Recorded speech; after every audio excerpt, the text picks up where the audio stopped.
kembali kita dipertemukan oleh Allah Subhanahu wa Ta'ala di sebaik-baik majelis, yakni majelis ilmu, majelis yang Rasulullah Sallallahu Alaihi Wasallam menyebutnya sebagai Raudhah min Riyadil Jannah, majelis yang menandakan bahwa menghadirinya adalah bagian dari isyarat atau isyarat kecintaan Allah Subhanahu wa Ta'ala atas kita dan kehendak Allah atas kebaikan-kebaikan bagi kita semua.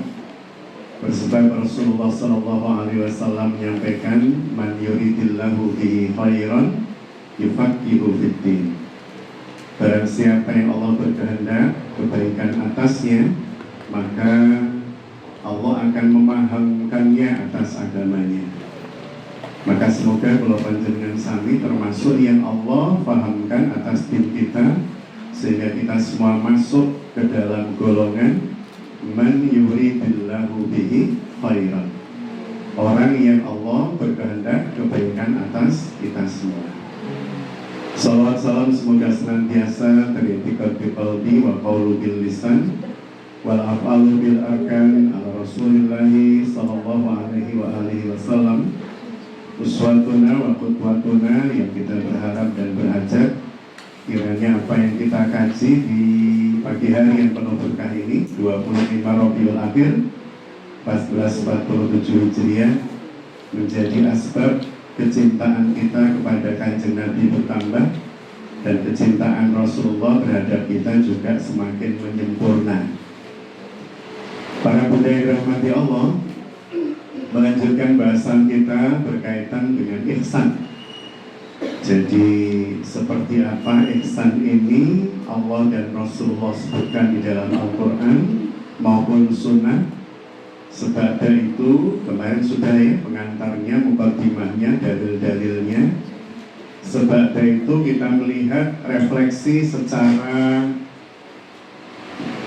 kalau dalam bahasa orang sekarang, filosofi ihsan itu apa sih? Jadi bagaimana kemudian kita bisa merefleksikan ihsan ini dalam kehidupan keseharian serta rumusan praktis agar supaya panjenengan dan saya bisa terus merasakan ma'iyatullah. Ma'iyah itu merasakan kebersamaan. Ma'iyatullah itu berarti merasakan senantiasa bersama dengan Allah Subhanahu wa Ta'ala. Baik, kita masuk pada refleksi filosofisnya. Bagaimana ihsan ini sejatinya bisa teraplikasi dalam kehidupan. Yang pertama, para bunda yang dirahmati Allah, apapun yang terjadi dalam hidup panjenengan dan saya, keadaan dan kondisi apapun, baik suka, duka, bahagia, gembira, lapang sempit, ya, dan seterusnya, maka yakinlah bahwa Allah Subhanahu wa Ta'ala senantiasa ada di sebaliknya. Artinya Allah Subhanahu wa Ta'ala senantiasa hadir di dalam kehidupan panjenengan di dalam keadaan dan posisi apapun. Dalam keadaan apapun, di posisi apapun, dan dimanapun. Cuman masalahnya adalah seberapa panjenengan dan saya memiliki kepekaan hati, kepekaan manah, kepekaan qalbun, untuk kemudian bisa merasakan kehadiran Allah atas setiap situasi, setiap keadaan. Ketika saat ini panjenengan merasakan suhu rata-rata di Pulau Jawa, jadi di Indonesia tidak seluruhnya ya, tapi Jawa termasuk yang mengalami suhu dengan tingkat panas yang tidak biasa. Kalau saya baca dari BMKG antara 35 sampai 37,5 ya, atau hampir 38 derajat. Sehingga memang panasnya kerasa lebih dari biasa. Iya begitu. Dan ketika kemudian berasa seperti itu, maka panjenengan dan saya tidak seharusnya mengeluh bahwa kita merasakan panas, merasakan sumur, ya. Tapi bagaimana kemudian kita bisa menangkap keberadaan Allah dalam situasi seperti ini? Contoh ya, yang pertama, Allah hadir ketika kemudian suhu yang ada di Pulau Jawa seperti ini, ketika kemudian panjenengan dan saya mulai mengkaitkan suhu ini dengan pergerakan matahari. Dan kita meyakini bahwa matahari itu tidak akan bergerak, bumi tidak akan berotasi dan seterusnya, kecuali manakala Allah berkehendak.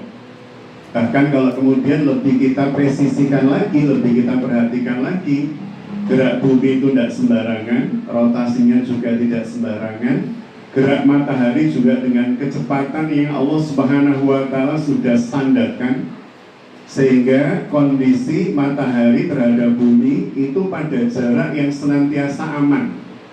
Karena kalau kemudian matahari jauh lebih dekat dengan kita dibanding hari ini, maka bisa dipastikan di atas bumi gak ada orang yang bisa hidup, bahkan gak ada makhluk yang bisa hidup.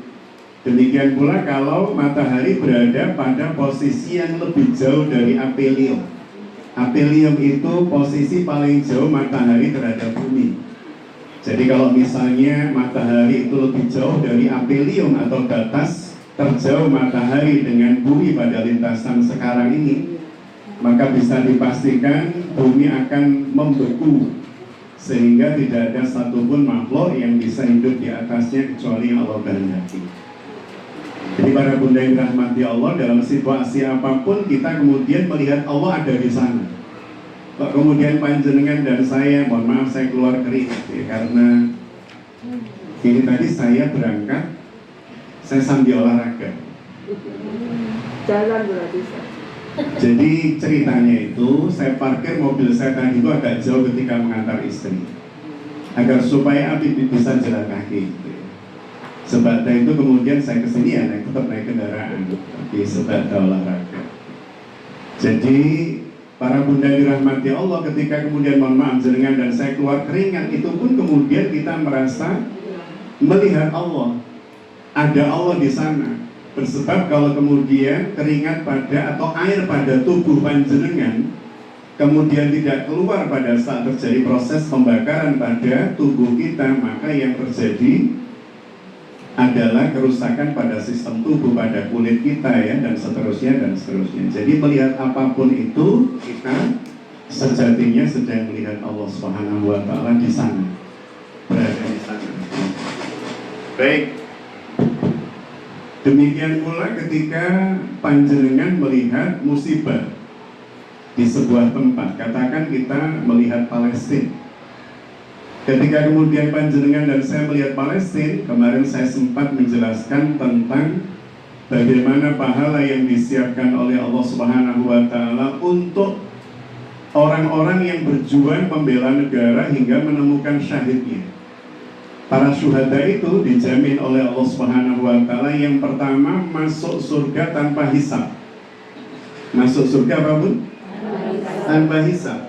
Jenengan kalau berdoa setiap hari ya, jenengan saya, seluruh kaum muslimin, itu doanya bisa beda-beda. Ada yang berdoa misalnya Rabbana hablana min azwajina, ada yang berdoa Rabbana ja'alna muqimas shalah, ada yang macam-macam. Tapi kira-kira seluruh kaum muslimin memiliki doa yang sama setiap hari apa?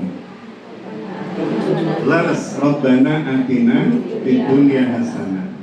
Tetapi tidak semua orang memahami bahwa di balik atau di sebalik doa itu ada kandungan makna yang luar biasa.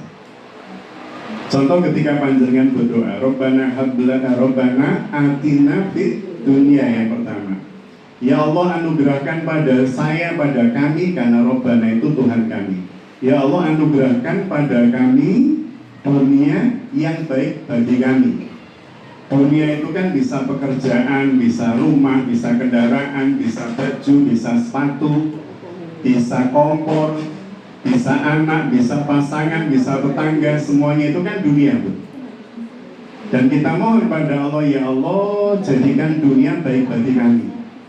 Itu berarti panjenengan ketika mohon seperti itu, visualkan, hadirkan pasangan jadi baik, anak jadi baik, rumah jadi baik, kendaraan jadi baik, dan seterusnya. Itu di dunia hasanah. Sebab itu apa, Bu?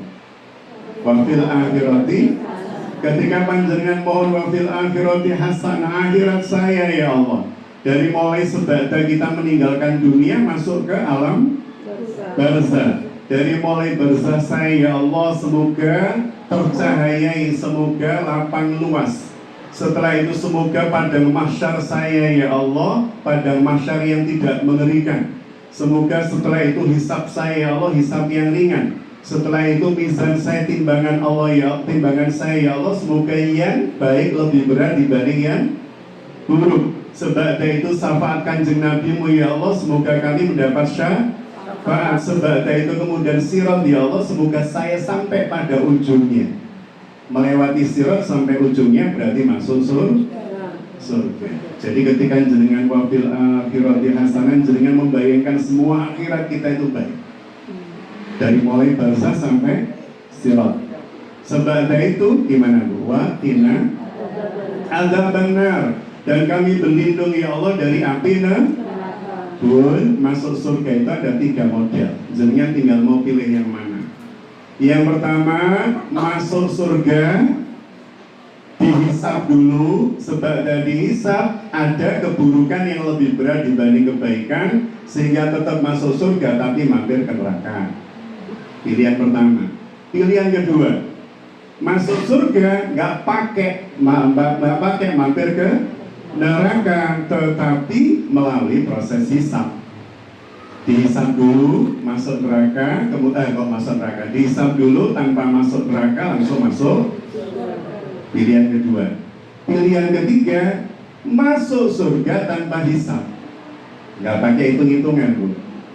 Pilih yang mana? 1 masuk surga dengan hisab mampir neraka. 2 masuk surga tanpa masuk neraka tapi dihisab. 3 masuk surga tanpa hisab. Yang ketiga, kita pengennya masuk surga tanpa. Orang yang masuk surga tanpa hisab salah satunya adalah para syuhada. Orang yang meninggal dalam keadaan membela agama Allah. Ini syahid fisabilillah. Karena syahid itu bisa jadi banyak pun. Orang wanita melahirkan wafat syahid. Kemudian orang menuntut ilmu wafat syahid. Orang sedang sholat keberaan bangunan syahid. Tapi bukan syahid fisabilillah. Berjuang, bertarung, berperang di jalan Allah. Tapi kalau berperang di jalan Allah itu syahid yang menjadikan orangnya tidak harus dimandikan ketika wafat. Saking hebatnya, saking istimewanya.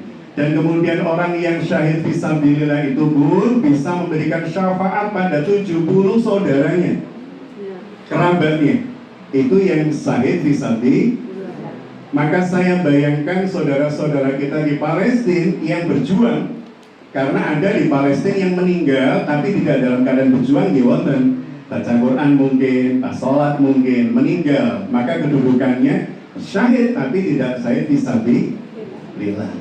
Jadi kalau sudah berjuang, saudara-saudara kita di Hamas misalnya, membela negeri, memperjuangkan negara, ketika mereka berperang, mereka pasti menyiapkan dirinya untuk hidup dan mati, gitu betul Bu?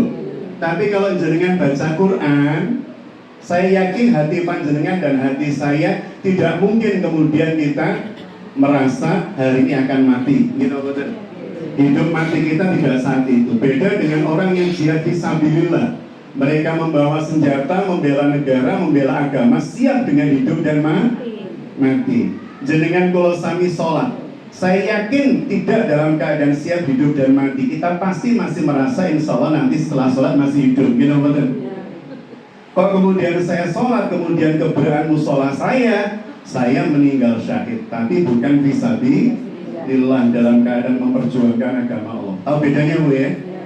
Jadi orang yang syahid fisabilillah gugur di jalan Allah yang ketika meninggal masuk surga tanpa hisab, itu adalah orang yang sedang berjuang dalam hidup dan mati membela agama dan negara. Jadi saudara-saudara kita di Palestina yang sedang berjuang antara hidup dan mati dengan di tengah besingan peluru, bombardir lawan dan seterusnya dalam rangka agama dan negara, ini ketika wafat pun mereka mendapatkan kedudukan yang sangat mulia. Termasuk bisa memberikan syafaat kepada 70 kerabatnya dan masuk surga tanpa Masya Allah. Padahal masuk surga tadi ada 3 pilihan. Yang pertama masuk surga tapi dihisab dulu dan mampir neraka. Yang kedua masuk surga nggak pakai mampir neraka tapi dihisab dulu. Padahal yang namanya dihisab itu pun dihitung, itu pasti sangat menakutkan. Gimana? Satu persatu dihisab. Muhammad Hatta dihisab. Kalau dosa pasti buruk jelek. Kebaikan yang saya nggak baik, sholat saya, mungkin sedekah saya, puasa saya, masih diteliti lagi. Niat sholatnya gimana? Dilihat dulu, dihisab, dihitung. Oh, niat sholatnya clear. Ketika sholat bagaimana? Oh, sebada takbir, Muhammad Hatta kehilangan Allah. Baru takbir. Namanya takbir apa, Bu? Di awal Takbiratul Ihram. Takbir itu maknanya apa? Memaha besarkan Allah. Tak cukup membesarkan Allah, memaha besarkan Allah. Kalau Allah dimaha besarkan, yang lain jadi kecil, bahkan tak tampak saking maha besarnya Allah. Ihram dari kata haram, berarti pada saat panjenengan Allahu Akbar, yang lain haram untuk masuk, nggak boleh. Yang ada cuman Allah yang maha agung, maha besar. Masalahnya ketika Allahu Akbar takbiratul ihram, apakah benar yang lain jadi haram masuk? Apa malah bukan lebuni? Allahu Akbar, gak ketemu besarnya Allah, tapi ketemu kunci, ketemu sendal, ketemu tas di mana, ketemu baju ditaruh di mana. Padahal tadi apa? Takbir, memaha besarkan. Kalau kuncinya besar, Allahnya jadi kecil. Kalau baju yang dicari besar, Allahnya jadi, itu bukan takbiratul ihram, gitu ya. Jadi bunda yang dirahmati Allah, bagaimana kemudian panjenengan kula sami dalam refleksi ini bisa menghadirkan Allah dimanapun, agar supaya nanti ketika kita dalam proses dihisab, dan tadi saya sampaikan pada panjenengan, dihisab oleh Allah di persidangannya itu menakutkan loh, Bu. Sebab bahkan yang kita anggap baik itu belum tentu diterima Allah masalahnya. Kita anggap sudah puasa, masalahnya kalau puasanya sah atau enggak sah, saya lakukan dari mulai terbit fajar sampai tenggelam matahari, tidak makan, tidak minum. Masalahnya diterima Allah atau enggak? Karena sah itu belum tentu diterima. Kalau sah itu kan berarti memenuhi syarat dan rukun, tapi belum tentu diterima oleh.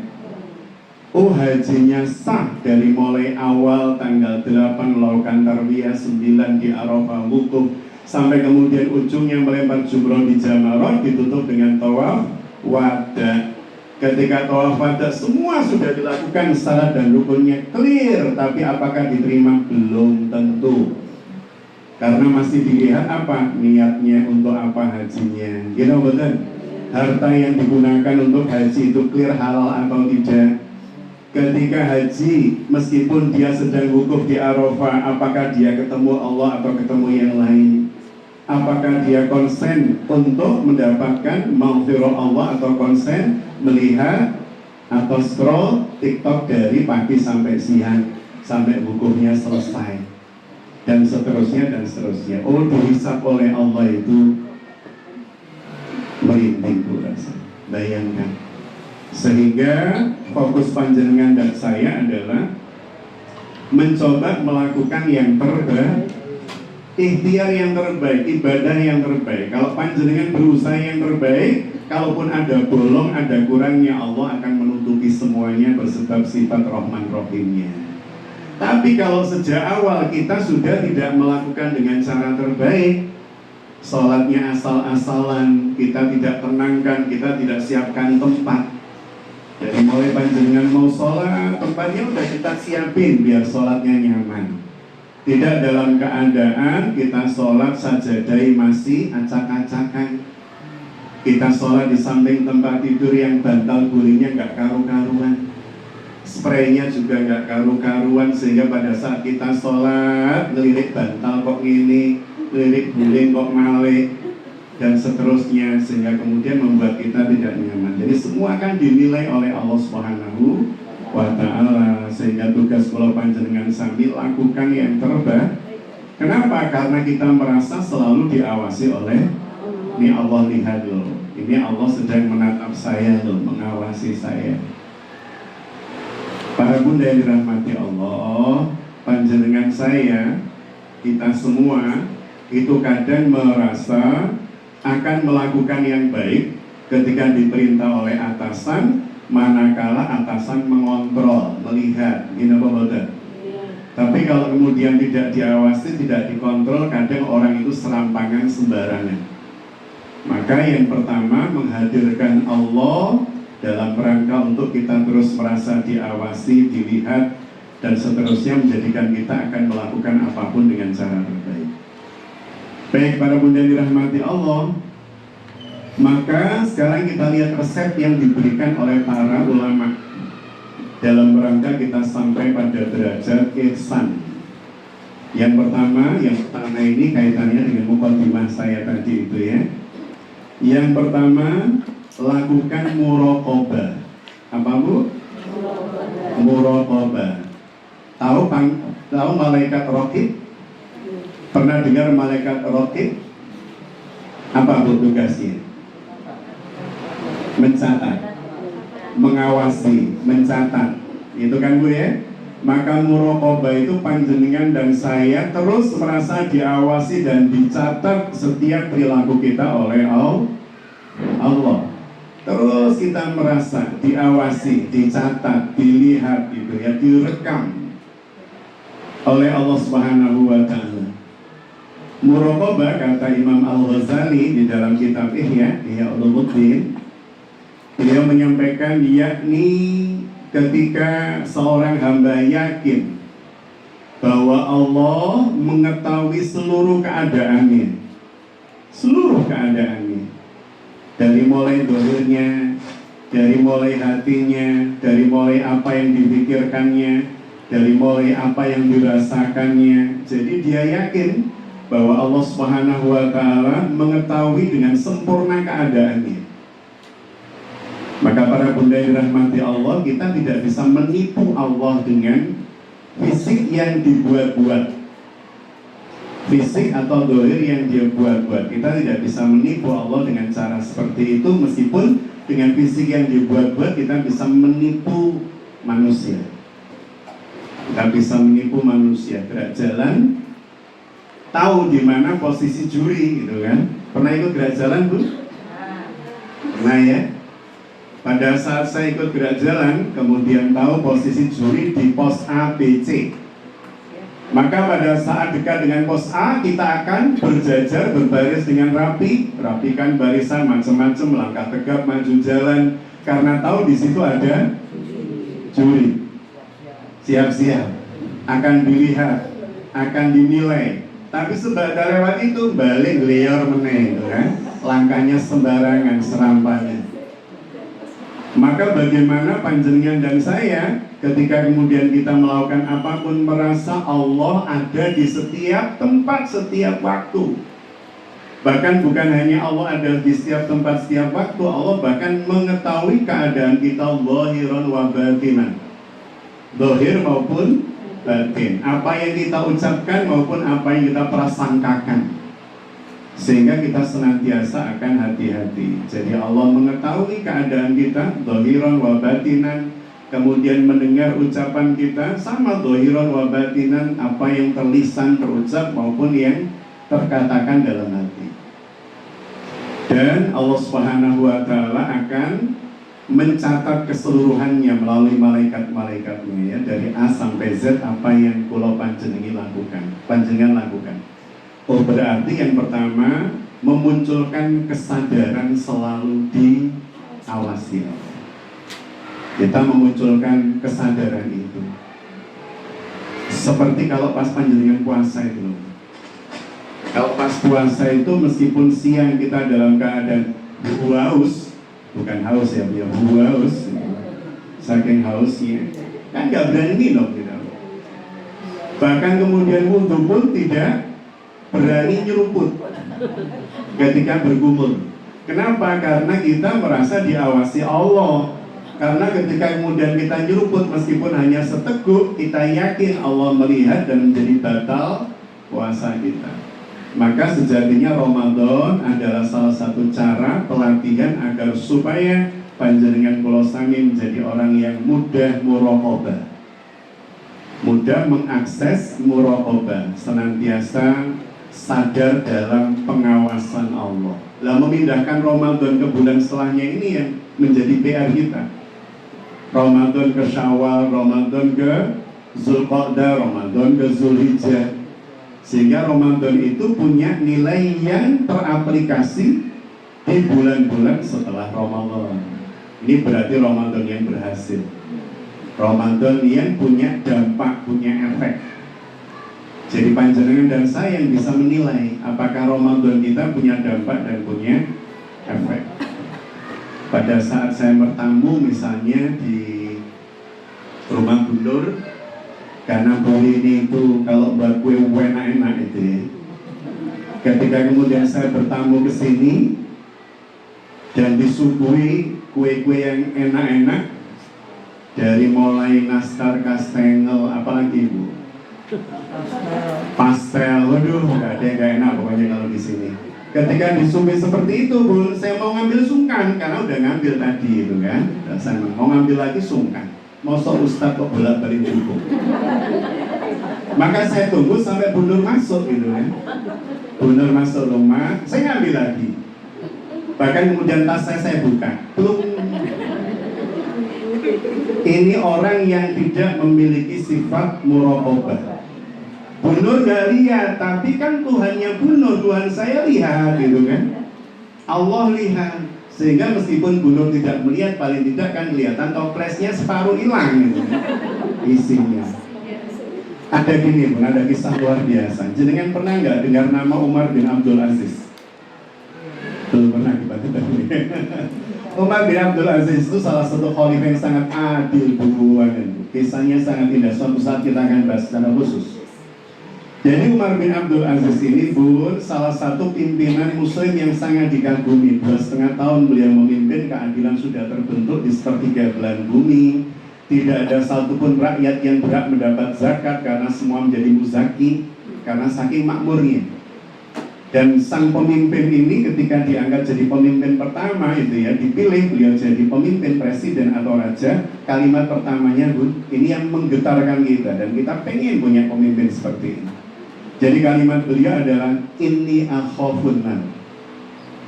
Ketika beliau diangkat menjadi seorang pemimpin yang membawai 60 juta rakyat yang kekuasaannya sepertiga belahan bumi ke atas sampai Bizantium, ke bawah sampai Yaman, ke kanan sampai Asia Tengah, ke barat sampai Maghrib di Maroko, itu luas sekali. Pemimpin yang luasnya seperti itu, daerah wilayahnya ketika diangkat kalimatnya bukan alhamdulillah kemudian tasyakuran, boleh. Tapi kalimatnya adalah inni akhafun nar. Ya Allah, saya takut dengan amanah ini justru menjadikan saya masuk neraka ya. Coba. Ya Allah, saya khawatir dengan amanah mimpin 60 juta orang ini justru nanti akan masuk. Kenapa? Karena saya harus mensejahterakan semua rakyat saya. Karena saya harus berlaku adil kepada mereka semua. Karena saya harus memenuhi kebutuhan mereka. Itu pemimpin. Maka ketika beliau diangkat, kalimat pertamanya bukan alhamdulillah, bukan seneng, bukan kemudian tasyakuran, tapi kalimatnya adalah ini akhafun nar. Ya Allah, ini kalimat ini disampaikan Imam Az-Zuhri, gurunya, karena beliau dengan gurunya waktu itu digandeng tangannya waktu dibaiat oleh kaum muslimin.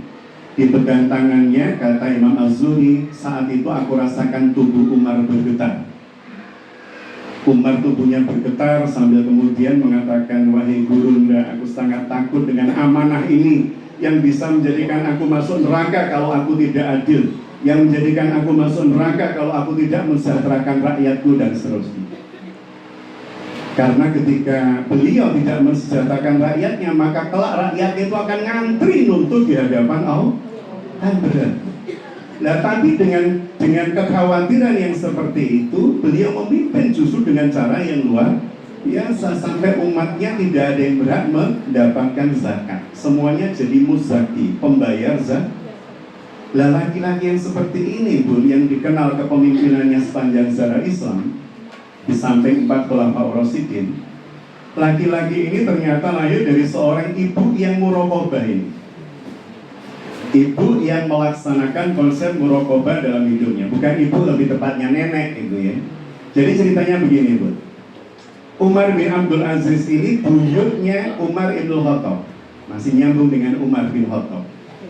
Umar ibn Khattab itu suatu hari ketika beliau jadi khalifah, jadi presiden, itu turba. Cuman membawa aslam ajudannya agar supaya tidak diketahui orang. Sama aslam dia turba sampai jalan-jalan di kota Madinah dan sekitarnya. Ketika capek istirahat, qadarullah masa'u fa'al, ketika beliau sedang capek duduk pun, ternyata di rumah yang ada di samping beliau duduk, jadi katakan dia duduk di samping dinding ini, waktu itu kan rumah dari kayu, maka beliau ketika pas duduk sama aslam capek mendengar dialog di dalam rumah itu. Mendengar itu benar-benar. Mendengar itu berarti tidak sengaja. Tapi kalau mendengarkan, nah itu berarti sengaja. Jadi dia tidak sengaja. Kalau sengaja itu muping namanya. Pas duduk terdengar dialog antara seorang ibu dan putrinya. Ternyata ibu dan putrinya ini tiap hari jualan susu ke pasar, susu domba. Apa yang terjadi, si ibu ini bilang sama putrinya yang ngadai susu itu, Bu, ya, memasukkan susu dalam botol. Nah, dicampur air saja biar banyak. Kalau nanti banyak kan berarti ini akeh, untung kita kan lebih banyak. Dicampur air nggak apa-apa, nah asalkan airnya nggak banyak-banyak. Katakan susunya 5 liter, airnya 1 liter. Dan dicampur aja nggak apa-apa. Apa kata sang putri, Bu? Si putri bilang, bukankah Amirul Mukminin melarang kita curang, Bu? Bun, bukankah Amirul Mukminin presiden melarang kita curang? Kata emaknya, kata ibunya, "Nduk, Amirul Mukminin lo nggak akan tahu." Padahal dia sedang duduk di samping, Bu, samping rumah. Allah mentakdirkan begitu dalam kisah ini, Masya Allah. Jadi Amirul Mukminin sedang mendengar percakapan itu ya. Tiba-tiba beliau terkejut mendengar jawaban dari si anak ini ya. Yang pertama, kan presiden melarang kita curang. Kata ibunya, "Dok, lawang Amirul Mukminin lawang roh." Apa kata si putri? "Bun, Amirul Mukminin memang tidak sedang melihat kita, tapi Tuhannya Amirul Mukminin kan lihat kita, Bu. Tuhan kita kan lihat kita, Allah kan lihat kita." Ibunya makcelep. Jadi beliau tidak bisa menjawab dan Umar langsung bergetar, Bu, tubuhnya mendengar jawaban gadis itu. Bilang sama ajudannya, "Aslam, cari tahu tentang gadis ini besok pagi. Dan jika dia masih belum bersuami, sampaikan pada saya." Maka ketika kemudian paginya Aslam, Bu, mencari informasi, ternyata gadis itu masih jomblo fisabilillah. Maka kemudian Aslam bilang lapor. Maka Umar mengumpulkan anak laki-lakinya semuanya. Kumpulkan, ada Abdullah bin Umar, ada Asim dan lain-lain. Kumpulkan anak laki lainnya. Dan Umar kemudian mengatakan, "Siapa di antara kalian yang ingin menikah atau menikah lagi?" Maka Asim mengangkat tangan. Anak Umar yang belum menikah. "Saya, wahai ayahanda." Kata Umar, "Aku akan mengajakmu nanti mendatangi rumah seorang wanita penjual susu di Saukul Ukas di pasar sana dalam rangka untuk melamar putrinya." Presiden, Bu, melamar anak seorang penjual susu. Allahu Akbar. Akhirnya terjadi pernikahan yang Allah meridhoinya. Pernikahan terjadi antara Asim dengan sang istri, punya anak. Oleh Allah dikaruniai anak namanya Laila atau Ummu Asim julukannya. Laila ini nanti menikah dengan Abdul Aziz, punya anak namanya Umar bin Abdul. Jadi Umar ini masih terahnya Umar ibn Khattab. Itu, Bu, ya. Mbahnya ini adalah seorang wanita, anak penjual susu tadi itu. Maka beliau dari garis orang-orang solih, orang-orang yang bahkan tidak mau dagingnya tumbuh dari uang yang subhat, dari harta yang nggak mau. Semuanya harus halal, harus clear. Termasuk sekedar untuk berjualan apa tadi, Bu? Beliau tahunya harus clear. Semuanya harus Misal ya, saya pulang bawa oleh-oleh dari Bu Nur. Mohon maaf ya. Misal Bu Nur biasanya Ustadz nitip transport, saya dikasih transport A, Bu, A gitu ya. Tiba-tiba jadi A plus 100. A plus. Maka kalau kemudian saya itu hati-hati dengan apa yang saya terima, Bu, saya akan konfirmasi Bu Nur dulu. Bu Nur, saya menapa mboten klintu amplopipun. Karena apa? Akotnya A. Selama ini A, bertahun-tahun tiba-tiba plus. Saya harus konfirmasi dulu, jangan-jangan betul masukkan keliru. Itu untuk nyangoni cucu. Mungkin nggak, Bun? Mungkin. Karena saya beberapa kali mengalami ketika pulang, amplop saya buka kosong juga pernah, Bu. Transport dan itu biasa, mungkin saking buku panitia, Bu. Itu acara besar. Sehingga kemudian saya, oh kok ya sudah, berarti dia lupa. Ya Allah semoga ingat, ya kalau nggak ingat ya sudah bukan rezeki saya. Jadi saya harus mengkonfirmasi agar supaya tidak menjadi harta yang subahan buat saya. Kapan hari saya pinjam mobil, Bu, dari seorang jamaah kita ya, jamaah Stono Gedong, pada saat anak kami menikah, untuk ngangkut saudara-saudara kami gitu ya, ngangkut sana sini dan seterusnya. Kalau kendaraan saya cuma satu agak kesulitan. Dipinjami oleh beliau untuk ngangkut saudara-saudara, dan dipinjami mobil nggak main-main, mobil bagus gitu ya. Ketika kemudian dipinjami, saya pakai ngantar, jemput dan seterusnya sama anak saya laki-laki gantian. Nah saya baru ingat, Bu, setelah mengembalikan kendaraan itu, setelah 3 hari kami pakai, saya baru ingat, ya Allah, pada saat saya pakai di hari kedua atau ketiga, saya lupa, yang jelas ada minuman judulnya mineral kecil di tubuh, ada beberapa itu saya minum ceritanya. Saya minum. Saya baru ingat itu. Ya jangan-jangan itu bukan pembelian anak saya, tapi minuman bawaan mobil itu ketika saya pinjam. Itu kan berarti jadi masalah nanti kalau di akhirat, Bu. Karena itu bukan hak saya. Maka ketika kemudian minum seperti itu, saya ingat langsung saya voice-note beliau. Saya mau telepon sungkan kalau beliau ada kesibukan atau apa, saya voice. Dan dijawab oleh beliau, Ustadz, dalam memang minuman-minuman itu kami siapkan untuk siapa saja yang pakai, silakan menggunakan air minum itu, memanfaatkan. Kamu terus menurut bunda dan seterusnya. Jadi panjenengan dan saya harus hati-hati, Bu.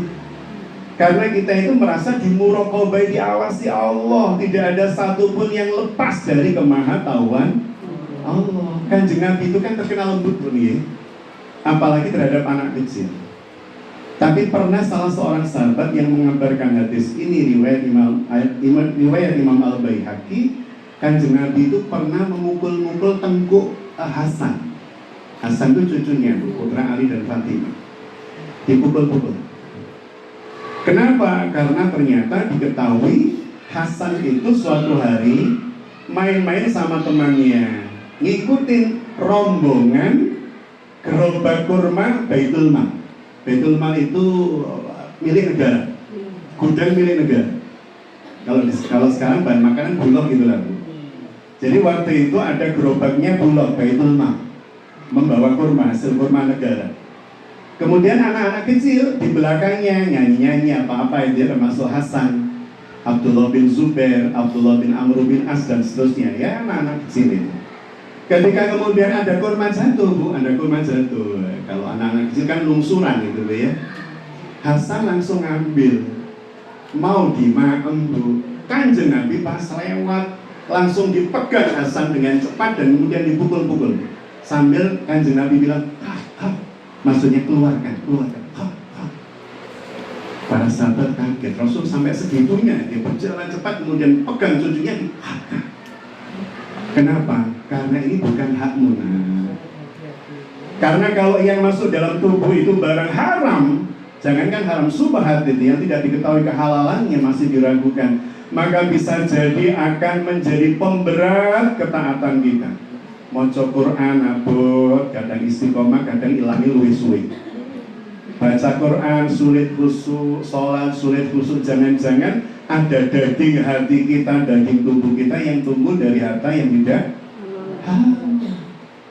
Maka sangat hati-hati. Ini kelasnya Nabi loh, Rasul.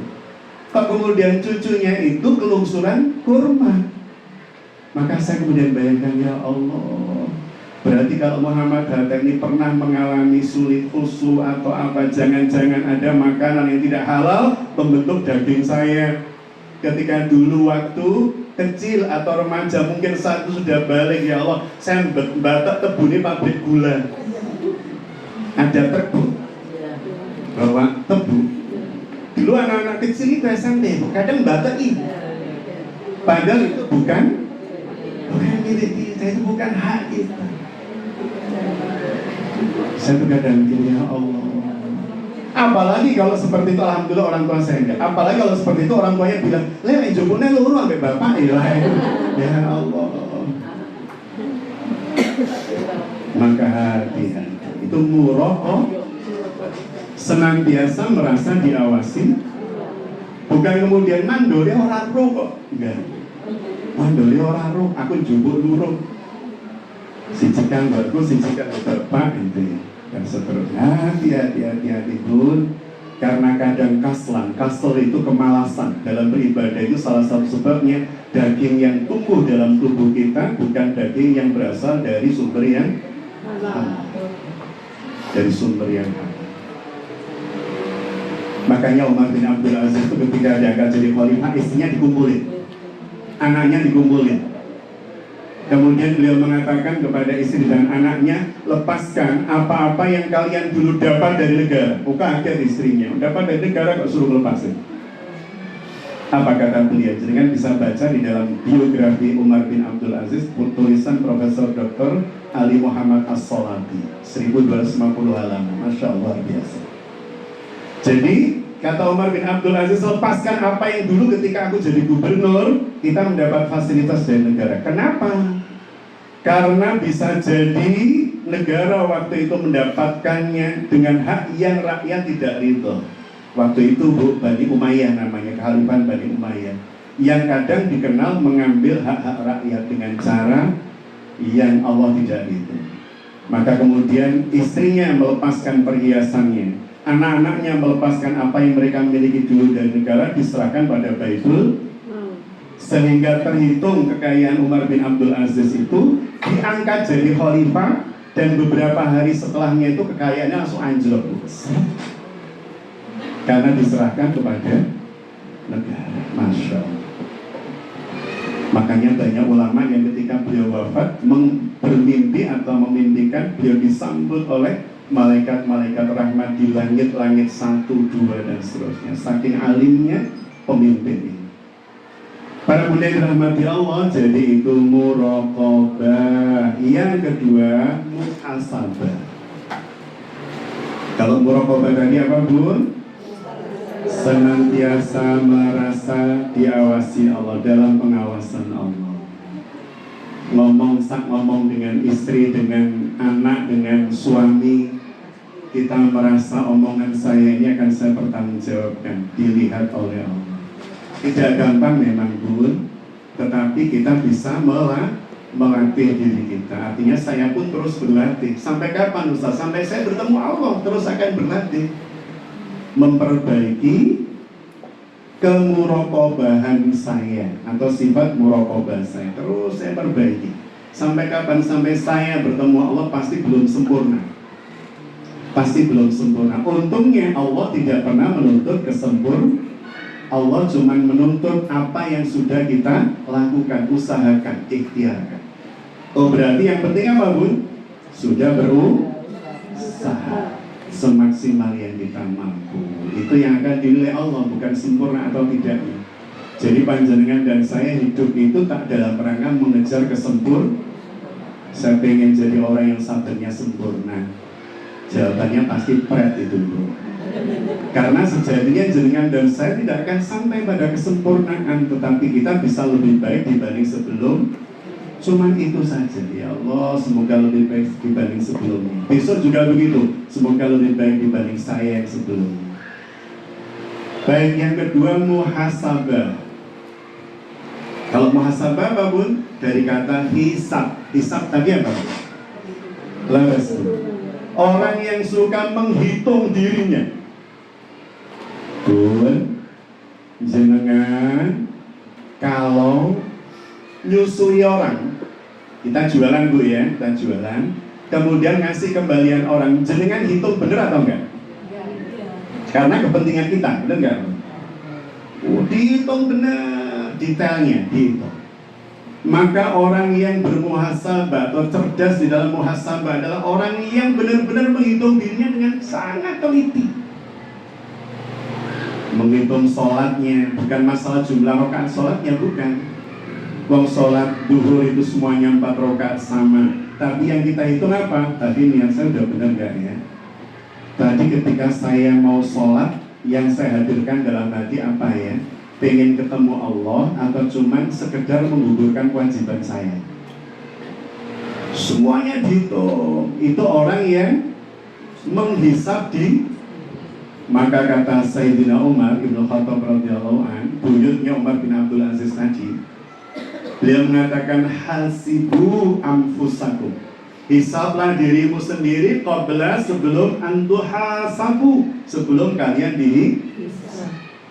Lebih baik kita menghitung diri kita sebelum kita dihitung. Gini Bu, jenengan di dompet membawa uang yang terbatas. Pasti terbatas Bu? Ada yang bawa uang tidak terbatas Bu? Pasti terbatas kan ya?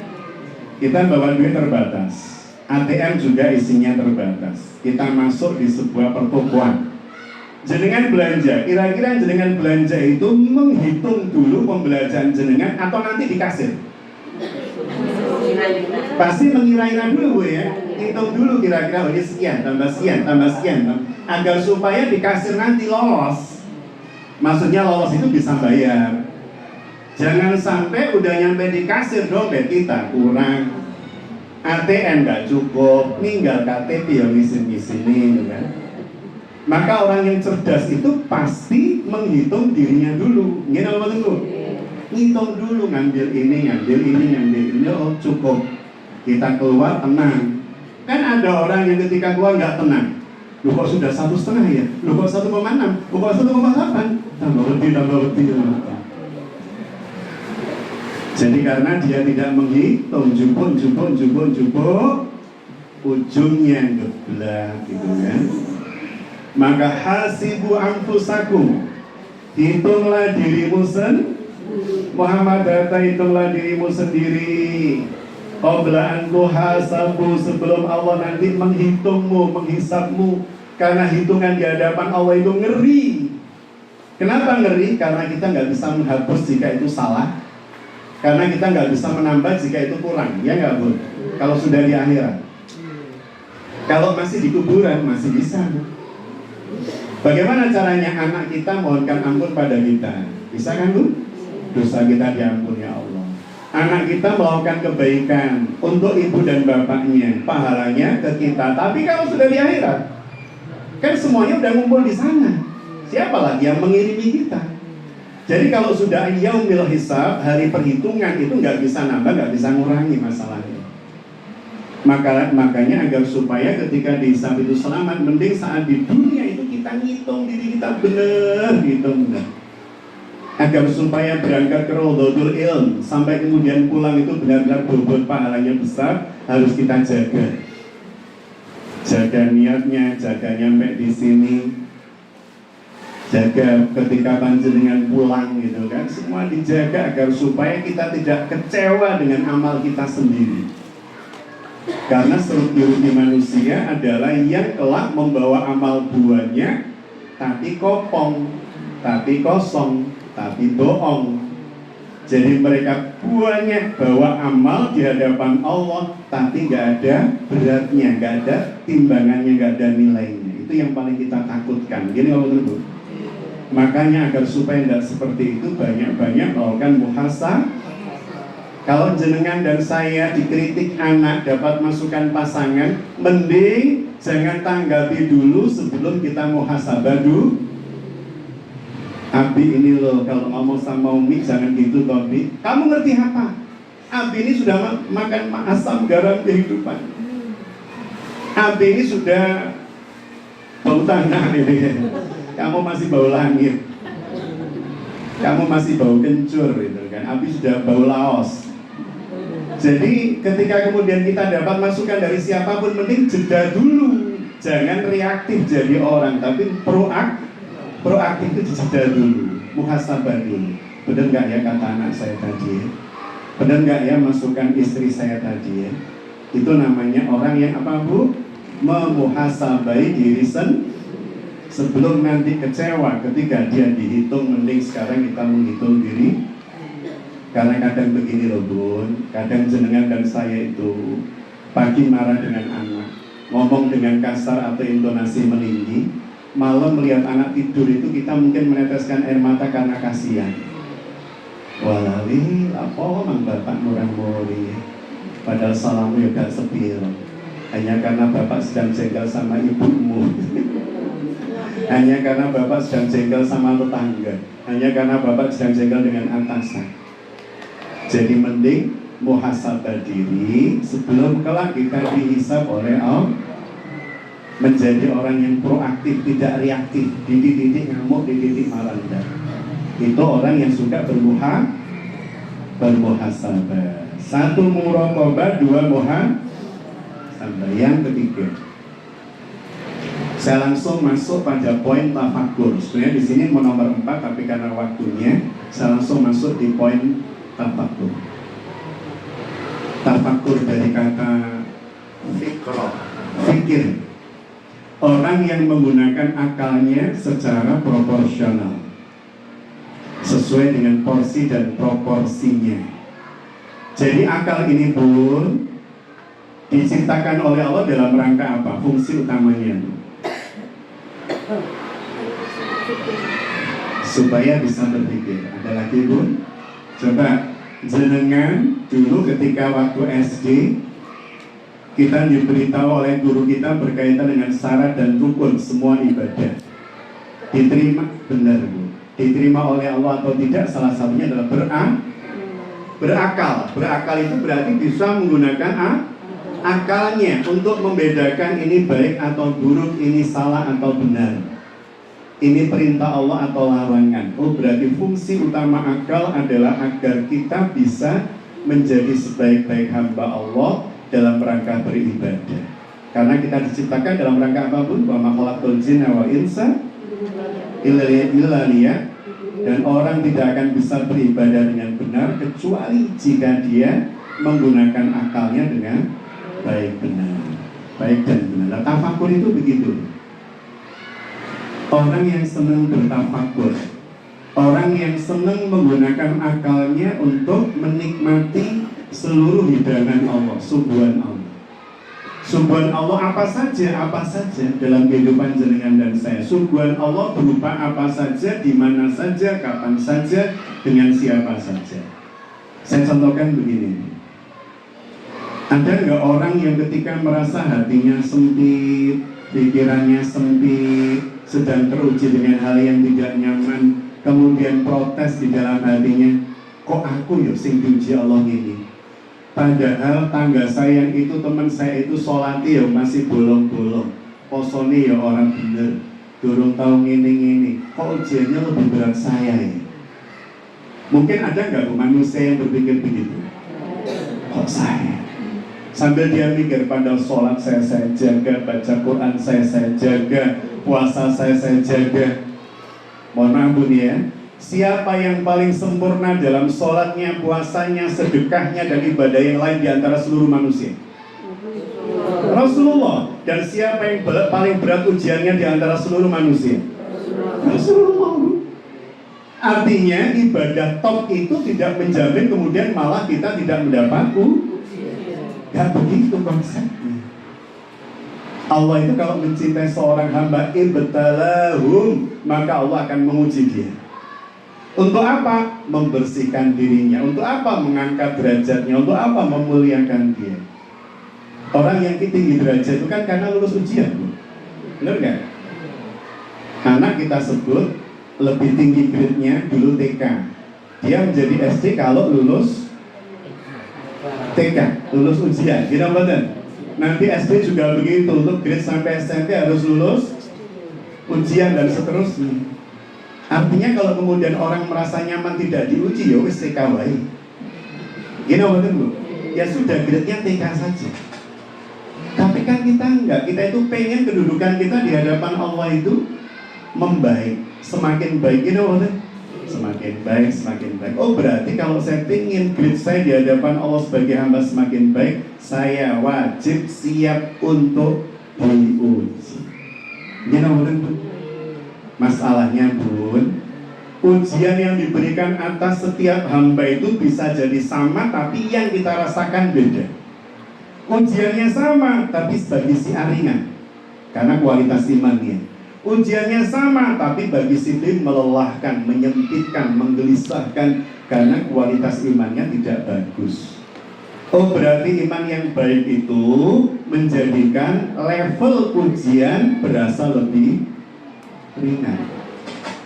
Ujiannya sama, ujiannya bahkan lebih banyak. Ada nggak Bun, orang yang diuji lebih banyak dibanding Allah, tapi kehidupannya lebih nyaman dan rasanya kok lebih tenang ya dibanding orang, padahal ujiannya nggak banyak loh orang ini. Tapi kok kemudian keluarganya begini-begitu, tapi Masya Allah beliau itu ujiannya nggak main-main secara ekonomi, macam-macam. Tapi kok Masya Allah anaknya, istrinya, atau suaminya itu demikian baiknya. Mungkin nggak Bu begitu? Artinya ujian itu yang menjadikan berat bukan objek ujiannya, tetapi orang yang atau kualitas orang yang menerima ujian itu. Kalau kualitas orangnya kualitas yang luar biasa, maka ujian yang levelnya sama menjadi lebih clear. Jadi para bunda yang dirahmati Allah itu tafakur, sehingga orang yang suka tafakur itu ya itu begini Bun. Ketika dia dapat ujian atau musibah yang berat, dia tidak fokus pada musibahnya, tapi fokus pada apa ya yang Allah titipkan dari musibah ini buat saya. Jadi kalau pas merasakan musibah berat, dia mencoba untuk menggali, mentafakuri, Allah nitip apa ya di sini. Oh jangan-jangan memang karena kesalahan saya ini Allah sedang mencuci saya ya Allah. Dan lebih baik dicuci di dunia dibanding dicuci di neraka nanti Bu. Gini betul. Jadi kalau Allah itu mencintai seorang hamba, maka Allah akan mencucinya di dunia agar supaya nanti di akhirat dia mendapatkan surga tanpa harus masuk ke neraka. Seperti tadi konsepnya masuk neraka itu ada 3 macam, dan kita pengen masuk surga kalau bisa tanpa hisab atau minimal dengan hisab tidak apa-apa asal tidak mampir ke neraka dulu. Sehingga salah satu caranya adalah suka bertafakur, mentafakuri. Kok kemudian ada hal yang tidak enak, kita tafakuri. Kok ada hal yang nyaman, lapang, menggembirakan, juga kita tafakuri untuk tidak munculkan sifat sombong. Undian umroh, misalnya Raudhatul Ilm, Raudhatul Ilmi ya, Majelis Salim ini suatu saat ada undian umroh. Ketika undian umroh yang dapat orang yang jarang hadir. Orang jarang hadir, dapat undian itu pas ngambil. Yang ngambil gundul, set, yang dapat Ibu Fulana. Orang yang tidak gampang bertafakur langsung di sini urung. Kalau ngono kok yo oleh. Sembarang teko mesti telatan. Nah kok itu? Seperti itu kalimat itu menunjukkan dia protes, ya Allah jenengan tidak adil. Ya enggak Bu? Padahal ternyata Bun, orang yang jarang hadir ini ketika tidak hadir ternyata dia banyak nolong orang, bersebab nolong tetangganya, bersebab nolong keluarganya. Ada saudaranya yang sakit, gak ada yang nunggu ya, anak saya sedang di luar negeri. Tidak apa-apa Mbak, tak tunggu nih Mas, tak tunggu nih adik, kalau saya juga longgar. Akhirnya gak datang di Raudhatul Ilm karena menunggu saudaranya sakit di Dr. Sutomo Surabaya. Mungkin gak Bu? Mungkin. Jadi dia tidak hadir, tidak dalam rangka nggak senang pengajian, nggak dalam rangka malas, tapi dalam rangka melakukan kebaikan-kebaikan lain yang nilainya sangat mulia, sangat tinggi. Maka jangan pernah memandang orang hanya dari dohir kita. Jarang teko ngaji mesti malas, kan nggak mesti begitu. Bisa jadi karena itu tadi dia melakukan ini, melakukan itu. Sekali datang terlambat. Ternyata terlambatnya tadi itu nolong orang yang ketika belanja, belanjanya jatuh Bu. Tolong. maka kita tidak gampang menjadi orang yang hasad. Orang yang hasad itu apa Bun? S, suka melihat orang susah dan susah melihat orang seneng.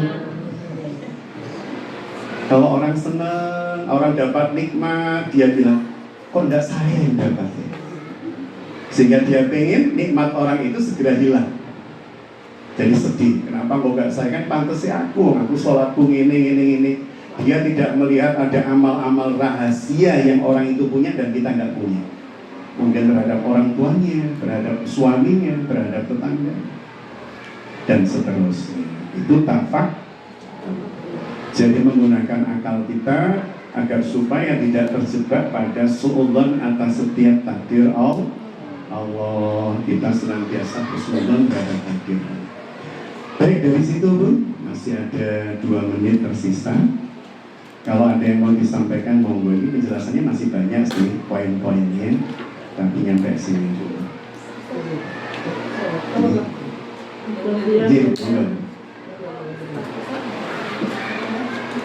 Kalau misalnya ada barang yang terkendali berupa makanan yang basah, misalnya seperti di tempat kita kan di rumah kami sudah anak-anaknya sering ketinggalan. Nanti saya juga bingung, ini punya siapa? Terus kalau misalnya dimakan itu kan sudah ada. Kalau dibuang udah ada gimana ya?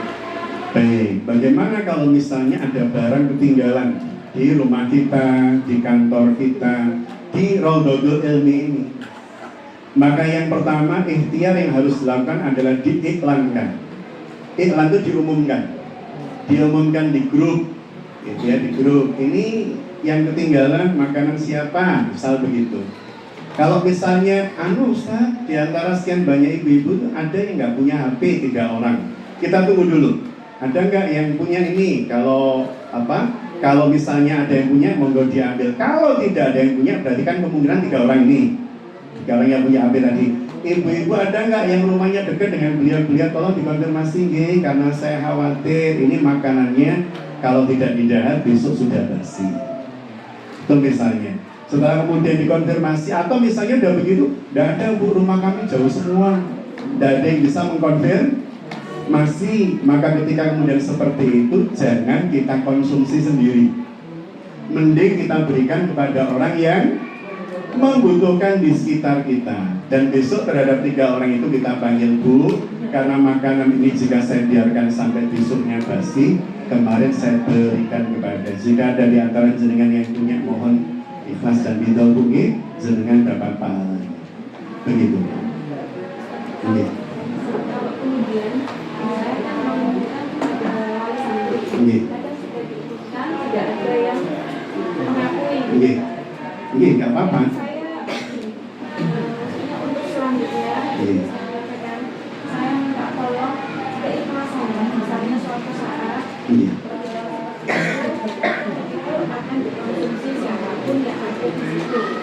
Kemudian memang warisan ini semuanya Bagaimana?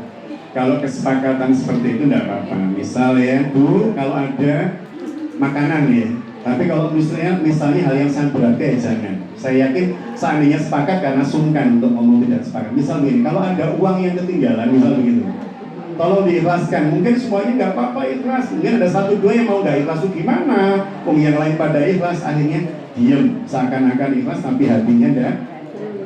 Karena penting. Tapi kalau makanan saya yakin semuanya ridho. Bersebab apa? Kalau tidak segera dikonsumsi jadi tidak apa-apa pun seperti itu. Baik, monggo.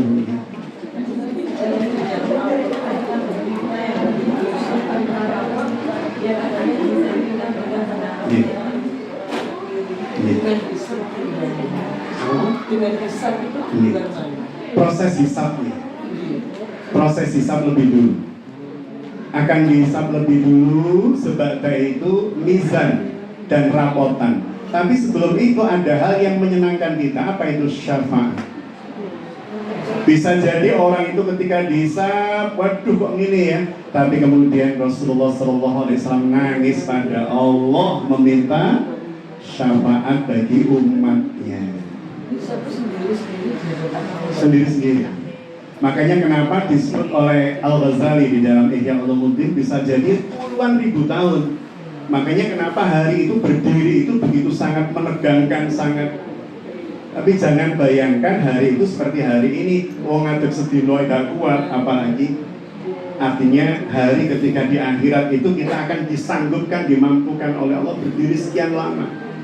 Setiap ada orang dihisab kan kita udah lecet. Karena orang yang dikuliti oleh Allah satu persatu, hatinya, matanya, telinganya, apa yang didengar, apa yang dilihat, semuanya dikuliti. Lah kita melihat kan, waduh bunuh aku. Sebaik apapun orang pasti ada bobroknya kita mungkin ada khawatir. Makanya orang yang masuk surga paling hebat itu tanpa hisab. Kalau dihisab itu masih menyiksa, kita pasti tersiksa itu. Meskipun nanti masuk surga tanpa neraka, tapi proses hisab sendiri itu sudah siksaan. Makanya karena hisab kan ketahuan nilai. Sebab itu Rasulullah berhak memberikan syafaat. Itu yang kita harapkan. Ada lagi? Sampun ya? Baik para bunda dirahmati Allah, itu mungkin bisa kita kaji pagi hari yang penutup kali ini. InsyaAllah kita akan lanjutkan bahasan kita di bulan izin Allah di bulan berikutnya. Mohon maaf jika ada yang salah dalam melakukan penyampaian. Kita tutup dengan munajat. Bismillahirrahmanirrahim. Allahumma shalli ala sayyidina Muhammadin wa ala alihi wa sahbihi wa sallam. Alhamdulillahirabbil alamin. Hamdan syakirin, hamdan na'imin, hamdan yu'affi'u. Ya Rabbana lakal hamdu kama yanbaghi li jalali wajhika wa 'azimi sultanik. Rabbana ighfir lana wa li walidayna warhamhuma kama rabbayana shighara. Rabbana hab lana min azwajina wa dhurriyyatina qurrata a'yun waj'alna lil muttaqina imama. Rabbana ij'alna muqimas shalah wa min dhurriyyatina Rabbana wa taqabbal du'a. Rabbana atina fid dunya hasanah wa fil akhirati hasanah wa qina adzabannar. Wa adkhilna al-jannata ma'al abrar ya aziz ya ghaffar ya rabbal alamin. Subhana rabbika rabbil izzati amma yasifun wa salamun 'alal mursalin walhamdulillahi rabbil alamin. Amin ya rabbal alamin. Demikian para pendengar rahmati Allah. Mohon maaf jika ada khilaf salah dalam pemaparan penyampaian. Billahi taufiq wal hidayah. Wallahul muwaffiq ila aqwamit thoriq. Assalamualaikum warahmatullahi wabarakatuh.